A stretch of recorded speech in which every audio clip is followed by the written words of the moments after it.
pagputok ng liwanag, unti-unting nabubuhay ang paligid.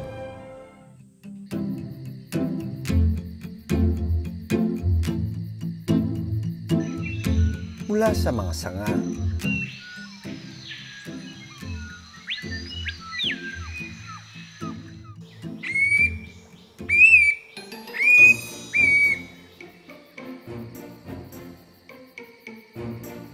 hanggang sa ilalim ng mga puno.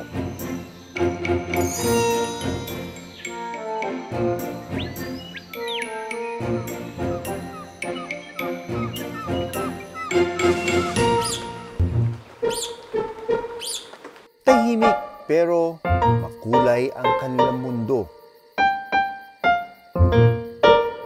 Isang panibagong araw para sa mga nilalang sa paraisong ito.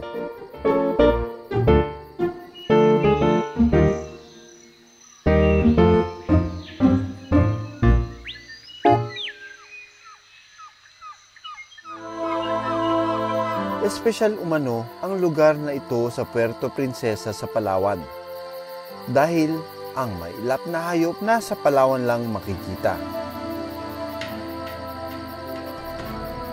Nagtitipon-tipon sa isang sanktuaryo.